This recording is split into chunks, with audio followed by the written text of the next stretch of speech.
नमस्कार साथियों, हमारे चैनल में पुनः आप सभी का स्वागत है। जैसा कि अवगत हो कि आज के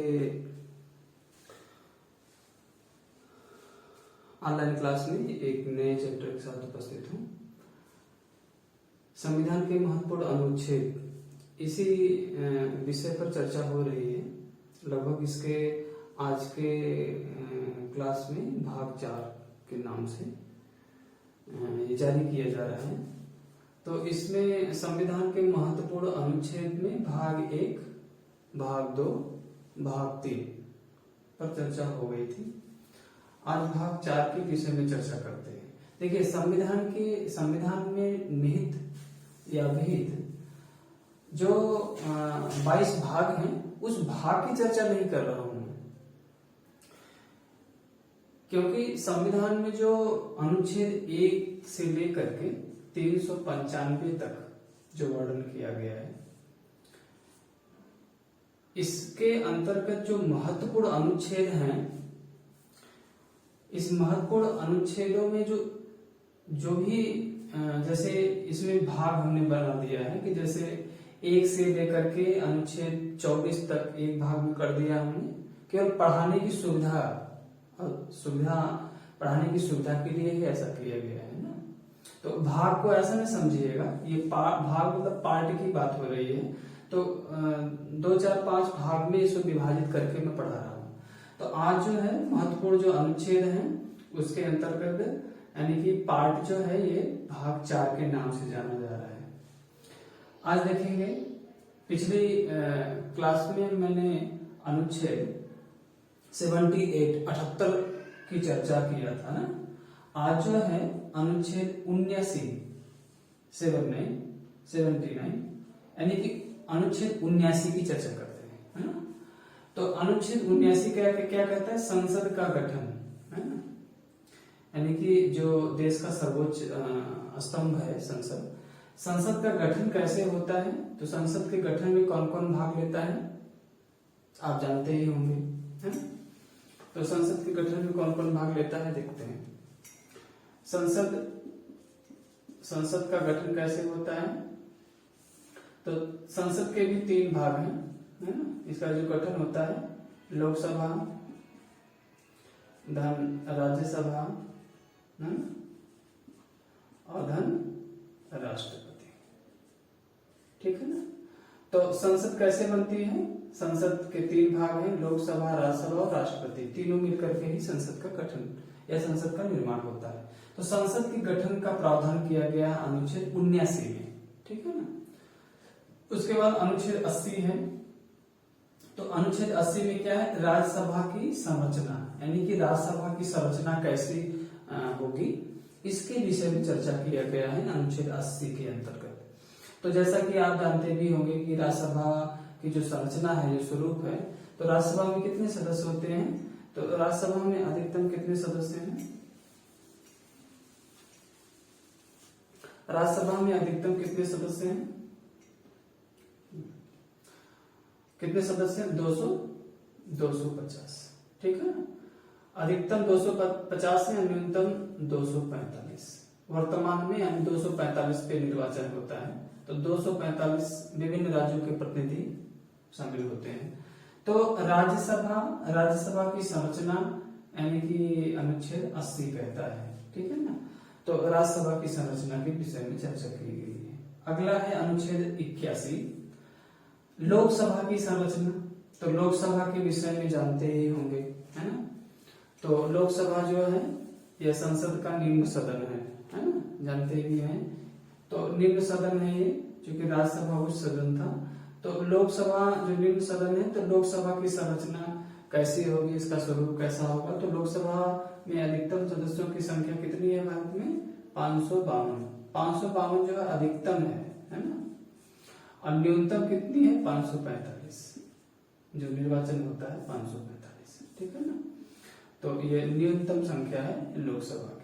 तो ये भी कभी कभी वनडे कंपटीशन पूछता है कि लोकसभा के सदस्यों की अधिकतम संख्या कितनी है तो कितनी संख्या है अधिकतम 552, न्यूनतम कितनी है वर्तमान में 545, इस तरह से भी आता है। तो अनुच्छेद 81 में क्या है, लोकसभा की संरचना, इस प्रकार की बातें कही गई है कि लोकसभा की संरचना कैसी होगी।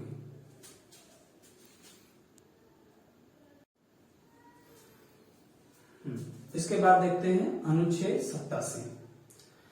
तो अनुच्छेद 87 यानी 787, अनुच्छेद 87 क्या कहता है, राष्ट्रपति का विशेष अभिभाषण, ठीक है ना। तो राष्ट्रपति का जो विशेष अभिभाषण होता है, तो राष्ट्रपति कभी कभी जैसे दोनों सदनों की संयुक्त बैठक का जो है बैठक को बुलाता भी है, दोनों सदनों के बैठक में अभिभाषण भी देता है। तो राष्ट्रपति की अभिभाषण की जो बातें कही गई हैं, यह किसमें कही गई हैं, अनुच्छेद 87 में की गई है। तो राष्ट्रपति का जो विशेष अभिभाषण होता है दोनों सदनों में, तो उसकी बातें कही गई है, ठीक है ना। अगला है, जब राष्ट्रपति चैप्टर पढ़ाएंगे तो और डिटेल में आपको बताएंगे। तो राष्ट्रपति का विशेष अभिभाषण अनुच्छेद 87 कहता है। अनुच्छेद 101 क्या कह रहे हैं, सॉरी 108 क्या कह रहे हैं, अनुच्छेद 108 क्या कह रहे हैं, कुछ दशाओं में दोनों सदनों की संयुक्त बैठक, है ना। जो कुछ दशाओं में दोनों सदनों की संयुक्त बैठक जो होती है वो बुलाई जाती है। तो संयुक्त बैठक बुलाने का कार्य कौन करता है, राष्ट्रपति करता है। जैसा कि संयुक्त दोनों सदनों की संयुक्त बैठक बुलाने का कार्य, सत्रावसान करने का कार्य, इस प्रकार की जो बातें हैं वो कौन करता है, वो कौन करता है, राष्ट्रपति करता है। इस तरह की बातें जो कही गई हैं। तो दोनों सदनों की संयुक्त बैठक जो होती है वह अनुच्छेद 108 के अंतर्गत होती है, ठीक है ना। नेक्स्ट है अगला अनुच्छेद, अनुच्छेद 110। 110 के विषय में क्या किया गया है, धन विधेयक की परिभाषा दी गई है ना। तो धन विधेयक की जो परिभाषा दी गई है, तो धन विधेयक यानी केंद्र का धन विधेयक, है ना। भाई राज्य का अलग होता है, केंद्र का अलग होता है। तो धन विधेयक के संबंध में परिभाषा दिया गया है। तो कोई धन विधेयक है या नहीं, इसका निर्णय कौन करता है, लोकसभा अध्यक्ष करता है। और धन विधेयक के संबंध में एक विशेषता है कि धन विधेयक हमेशा कहाँ पे पेश किया जाता है, लोकसभा में, लोकसभा में, ठीक है ना। इसके लिए जरूरी है कि कोई धन विधेयक है या नहीं, इसका निर्णय लोकसभा अध्यक्ष करता है। और कोई धन विधेयक है तो हाँ, धन विधेयक है या नहीं लोकसभा अध्यक्ष करेगा। और धन विधेयक के संबंध में यह निर्णय है कि धन विधेयक हमेशा लोकसभा में ही पेश किया जाता है, ठीक है ना। यह राज्यसभा में नहीं जाता। धन विधेयक को छोड़ करके अन्य कोई विधेयक होता है तो वह किसी भी सदन में पेश हो सकता है, ठीक है ना। कोई विधेयक किसी भी सदन में पेश हो सकता है सिवाय धन विधेयक के, कि धन विधेयक केवल लोकसभा में ही पेश होता है, ठीक है ना। तो यही जो विधेयक होता है, जैसे कोई विधेयक किसी भी सदन में पेश हो, चाहे राज्यसभा में पेश हो चाहे लोकसभा में पेश हो, उसके बाद राष्ट्रपति के पास जाता है विधेयक। तो राष्ट्रपति अपनी मंजूरी दे देता है तो विधेयक अधिनियम बन जाता है। कभी कभी इस तरह से भी आता है, कोई विधेयक अधिनियम कब बनता है, तो राष्ट्रपति जब अपनी मंजूरी दे देता है, हस्ताक्षर कर दे विधेयक पर, ठीक है ना। तो धन विधेयक के संबंध में ये परिभाषा ये जो इम्पोर्टेंट है, अनुच्छेद 110 इम्पोर्टेंट है। बार बार प्रश्न आता है, कोई धन विधेयक है नहीं, इसका निर्णय कौन करता है, तो लोकसभा अध्यक्ष। फिर पूछता है कि निम्नलिखित में से धन विधेयक सबसे पहले कहाँ पेश होता है, तो सबसे पहले क्या बस लोकसभा में पेश ही होता है, राज्यसभा में नहीं पेश होता, राज्यसभा में जाता है। तो इस तरह से पूछता है। और कोई धन विधेयक को छोड़ करके और कोई विधेयक हो तो पूछता है कि कोई विधेयक किस सदन में पेश किया जाता है, तो कोई विधेयक किसी भी सदन में पेश किया जा सकता है। एक विकल्प होता है, उसमें देता है लोकसभा में, राज्यसभा में, राष्ट्रपति के पास, इस तरह से भी विकल्प रहता है। एक नीचे एक और विकल्प रहेगा किसी भी सदन में, तो किसी भी सदन में लगाएंगे। नेक्स्ट देखते हैं, अगला अनुच्छेद है अनुच्छेद 120। क्या कहता है, संसद में प्रयोग की जाने वाली भाषा, संसद में प्रयोग की जाने वाली भाषा कौन सी है, अंग्रेजी। कौन सी है, अंग्रेजी। अभी भी संसद की जो भाषा है वह अंग्रेजी ही प्रयोग हो रही है। और जैसा कि आपका ये भी जानते होंगे कि उच्च न्यायालय और उच्चतम न्यायालय की भी भाषा अंग्रेजी है ना। तो ये परिपाटी बहुत पुरानी है, चली आ रही है, ब्रिटिश काल से ही चली आ रही है। कि संसद की भाषा हो, उच्च न्यायालय उच्चतम न्यायालय की भाषा हो, सभी भाषाएं जो है अंग्रेजी में है। राज्य की विधानसभाओं की भी भाषा अंग्रेजी में है और हिंदी में भी प्रयोग किए जाते हैं, है ना। अगला है अनुच्छेद 123 क्या कहता है, मोस्ट इंपॉर्टेंट है, सभी अनुच्छेद इंपॉर्टेंट ही मैं बता रहा हूँ। अनुच्छेद 123 क्या कहता है, संसद के विश्राम काल में अध्यादेश जारी करने की राष्ट्रपति की शक्ति। तो कोई भी अध्यादेश कब जारी होता है, संसद के विश्राम काल में ही जारी होता है। तो अध्यादेश कौन जारी करता है, तो अध्यादेश कौन जारी करता है, राष्ट्रपति करता है। इसमें भी देखेंगे कि जैसे जो अध्यादेश जारी होते हैं, तो अध्यादेश मतलब एक तरह से अस्थायी कानून होता है। मुख्य रूप से राष्ट्रपति को अनुच्छेद 123 के अंतर्गत जारी करने की शक्ति प्रदान की गई है। तो कभी कभी संसद द्वारा पारित तथा राष्ट्रपति द्वारा अनुमोदित, है ना, कभी कभी यह अध्यादेश अधिनियम का भी रूप ले लेता है। लेकिन अधिनियम और अध्यादेश में अंतर यह है कि जो अधिनियम होता है वो अस्थायी होता है और अध्यादेश जो है वो अस्थायी होता है, ठीक है ना, इसमें यही अंतर है। तो कभी कभी अध्यादेश भी अधिनियम बन जाता है, ठीक है ना। तो इस तरह से अस्थायी कानून के रूप में अध्यादेश को आप जान सकते हैं। तो ऐसे हाँ, तो इस तरह से भी प्रश्न आता है कि राष्ट्रपति को अध्यादेश जारी करने की शक्ति संविधान किस अनुच्छेद में दिया गया है, तो अनुच्छेद 123 में। इस तरह में पूछ देता है कि राष्ट्रपति कोई अध्यादेश कब जारी करता है, तो संसद के विश्राम काल में जारी करता है। इस तरह से प्रश्न आते हैं, ठीक है। अगला प्रश्न है अनुच्छेद 124।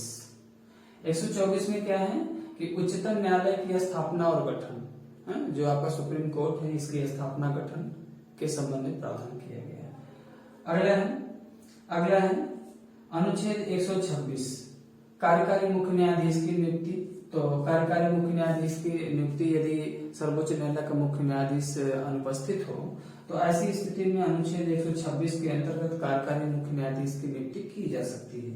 तो ये भी इम्पोर्टेंट है, ये पूछता है कार्यकारी मुख्य न्यायाधीश की नियुक्ति संविधान के अनुच्छेद के अंतर्गत की जाती है, तो किस अनुच्छेद के अंतर्गत, अनुच्छेद 126 के अंतर्गत। अगला है अनुच्छेद 132 क्या कहता है, कुछ मामलों में उच्चतम न्यायालय से अपीलों में उच्चतम न्यायालय की अपीली अधिकारिता। यानी कुछ ऐसे मामले हैं कि जो उच्च न्यायालय से अपील करने का उच्चतम न्यायालय में छूट दी गई है। तो बहुत से ऐसे मामले आते हैं जो उच्च न्यायालय से रिफर होकर के सर्वोच्च न्यायालय में जाते हैं। तो सबसे बड़ा अपीली न्यायालय कौन सा है, सर्वोच्च न्यायालय, तो जानते ही होंगे। तो कुछ मामले ऐसे होते हैं जो हाई कोर्ट से सुप्रीम कोर्ट में जाते हैं, तो इस तरह अपीली अधिकारिता मिली हुई है।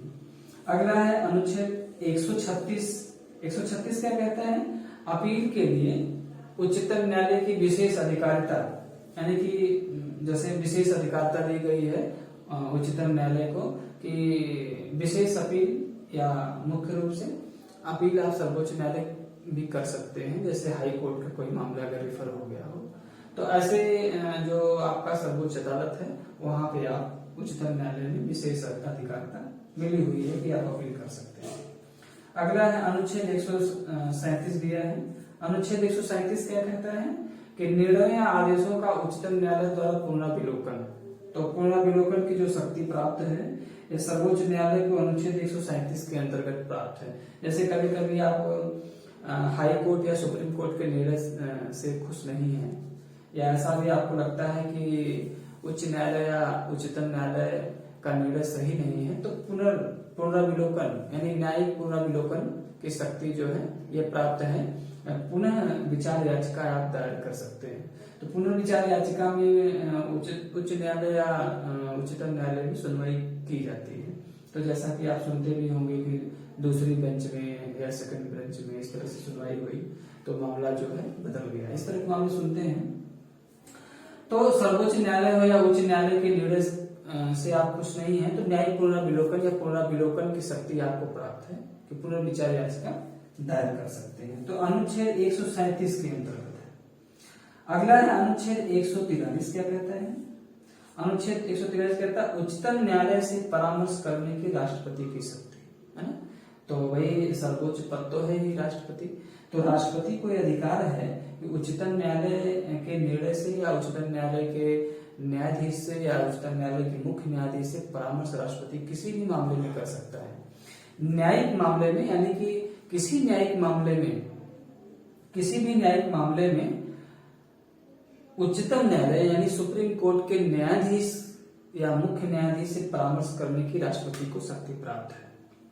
यही बातें राज्य में भी होती हैं। जैसे सुप्रीम कोर्ट में मामला है कि सुप्रीम कोर्ट के न्यायाधीश से या न्यायालय से या मुख्य न्यायाधीश से परामर्श करने की राष्ट्रपति की शक्ति प्राप्त है।